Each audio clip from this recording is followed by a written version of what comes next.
नमस्कार, आदाब, जय भीम, सत श्री अकाल। मैं हूँ माजिद सिद्दीकी और आप देख रहे हैं फोकस हिंदुस्तान न्यूज़ चैनल। आज की ख़ास खबरें सब्सक्राइब करें, लाइक करें, शेयर करें। फिर आऊँगा एक ताज़ा खबर को लेकर माजिद सिद्दीकी।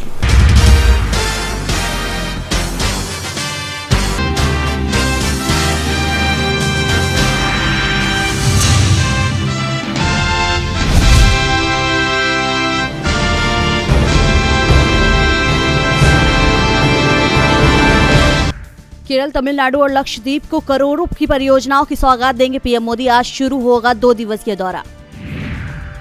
अयोध्या में 22 जनवरी के कार्यक्रम को लेकर बीजेपी की आज बड़ी बैठक, शाह नड्डा रहेंगे मौजूद। हिट एंड रन कानून के विरोध में थमे वाहनों के पहिए, पेट्रोल पंप पर लगी कतारें, कई राज्यों में असर।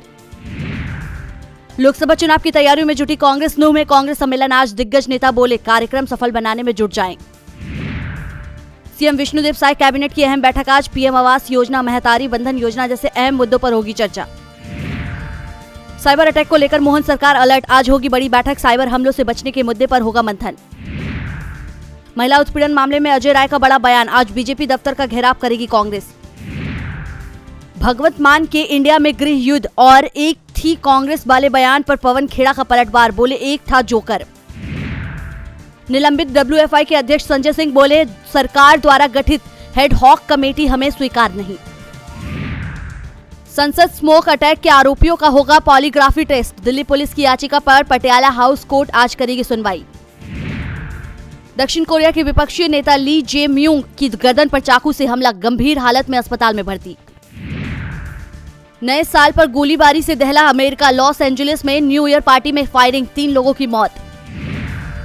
पाकिस्तान की सुप्रीम कोर्ट आज करेगी आजीवन अयोग्यता मामले पर सुनवाई, 7 सदस्यीय पीठ विवाद का करेगा निपटारा।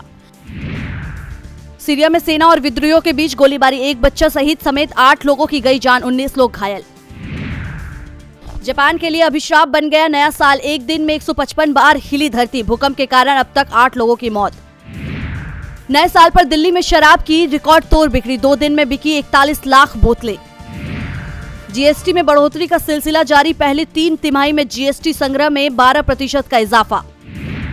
वित्त मंत्री निर्मला सीतारमण ने सार्वजनिक क्षेत्र में बैंकों के प्रमुखों से की मुलाकात, कर्ज वसूली के तंत्र से हुई नाखुश।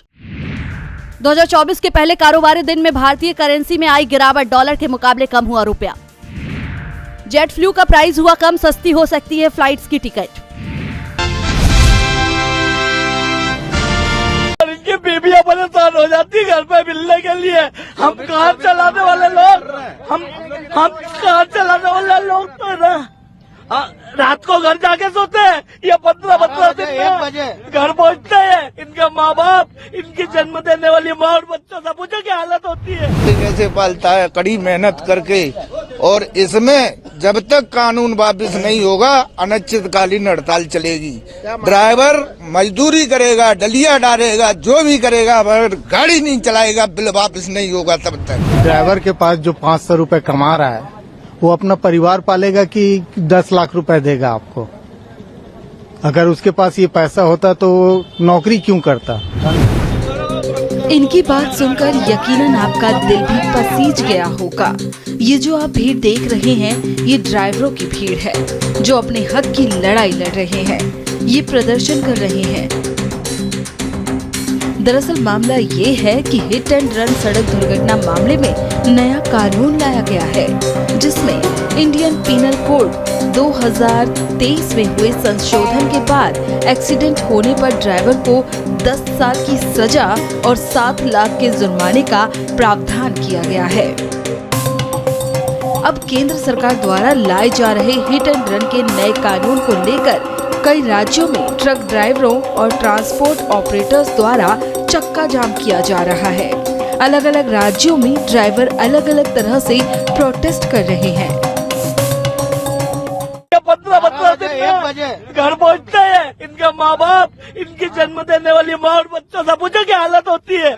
हम ये चाह रहे हैं, हम किसी सरकार कानून के विरोध में नहीं है, बस ये कि जो सजा का है इसका तो संशोधन करना चाहिए। इन गरीबों की क्या हालत होगी, सब अन्न के लिए करते हैं। परिवार कौन सा विभाग है जहाँ ड्राइवर के लिए नियम होता है 10 साल नौकरी करी लात दे के सेट निकाल देता है, भले वो 4 व्हीलर का हो या 2 व्हीलर का हो या ट्रक का ड्राइवर हो।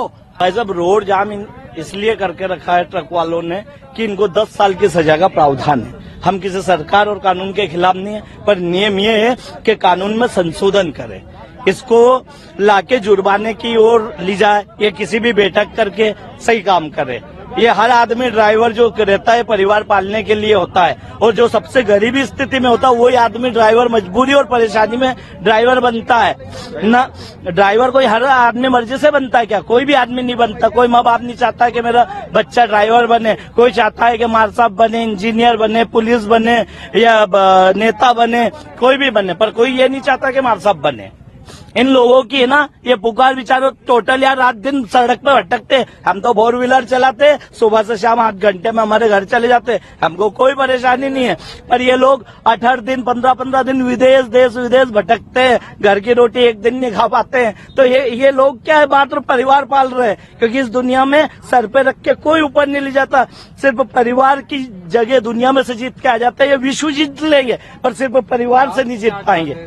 हम ये चाहते हैं कि जो 10 साल की जो सजा है, जो नियम करा है, इसका समाधान या तो दंड करके पैसे में कन्वर्ट करे, 1-2 साल का करे। ये 10 साल का नियम कौन सा है? मनक का मर्डर कर दो, मनक का मर्डर कर दो तो 20 साल की सजा है, समझना आप। और 10,000 की नौकरी में आदमी 10 लाख रुपए कहाँ से लाएगा? जमीन बेचेगा कि बीबी बेचेगा कि माँ बाप बेचेगा, क्या बेचेगा बताइए आप। हड़ताल इसलिए की है कि अमित शाह जो होम मिनिस्टर हैं उन्होंने गलत अपना उसका पद का प्रयोग किया है, और ड्राइवरों के लिए जो कानून बनाया है उसमें ड्राइवर के लिए 10 साल की सजा और 7 लाख रुपए का जुर्माना किया है।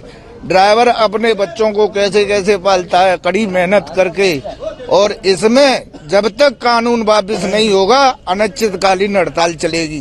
ड्राइवर मजदूरी करेगा, डलिया डालेगा, जो भी करेगा, मगर गाड़ी नहीं चलाएगा, बिल वापस नहीं होगा तब तक। सरकार कानून बना रही है कि ड्राइवर को एक्सीडेंट होने पर 10 लाख रुपए का जुर्माना देना पड़ेगा प्लस 10 साल की सजा, जो कि अंधा कानून है। अगर एक ड्राइवर के पास जो 500 रुपए कमा रहा है वो अपना परिवार पालेगा कि 10 लाख रुपए देगा आपको? अगर उसके पास ये पैसा होता तो नौकरी क्यों करता, धंधा करता कोई। जो कि इस कानून को सरकार को बदलना होगा, और गाड़ी जो है मालिक की है, तो ये कानून बनाना है तो मालिक के ऊपर बनाए, ड्राइवर के ऊपर ना बनाए। सही बात है। कितने दिन का रहेगा ये हड़ताल आप लोग? ये जब तक कि हमारी मांग पूरी नहीं होगी, ये कानून बदलेगा नहीं, तब तक कि हम हड़ताल पे रहेंगे।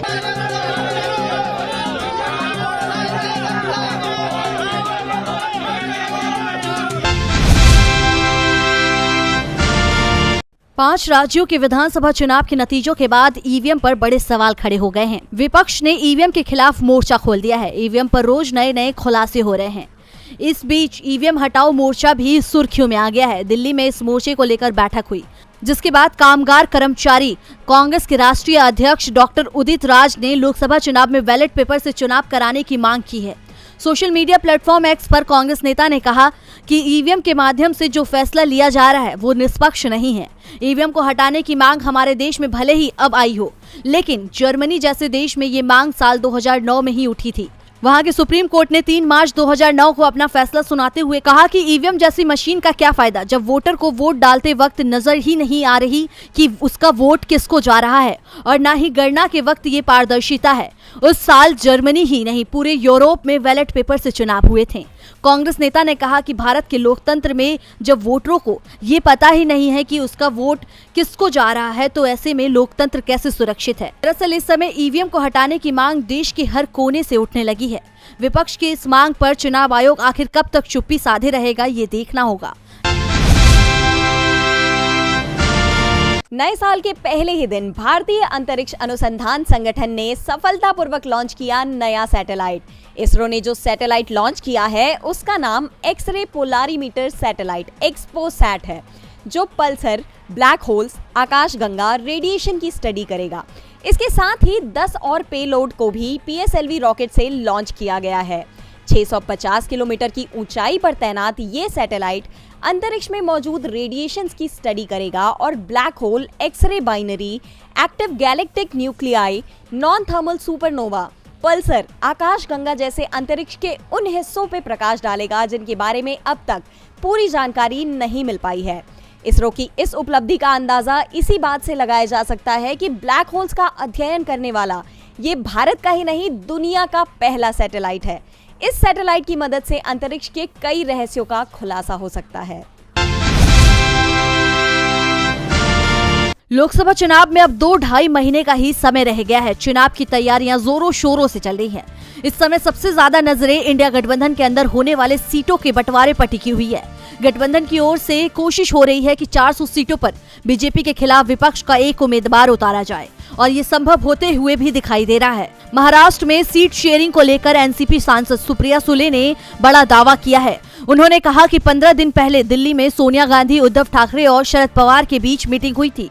उस मीटिंग में सीट शेयरिंग की काफी बातें साफ हो चुकी हैं। अगले 8-10 दिनों में ये क्लियर हो जाएगा कि राज्य में कौन सी पार्टी राज्य में कितनी सीटों पर चुनाव लड़ेगी। इस बीच शरद पवार गुट के प्रदेश अध्यक्ष जयंत पाटिल ने भी इस पर टिप्पणी की है। पाटिल ने कहा कि जल्द ही सीट बंटवारे की तस्वीर साफ हो जाएगी।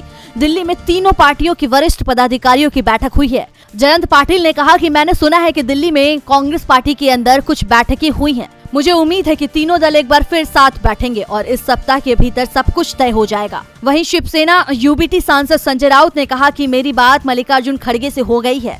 महाराष्ट्र के लिए मल्लिकार्जुन खड़गे ने एक कमेटी की स्थापना की है।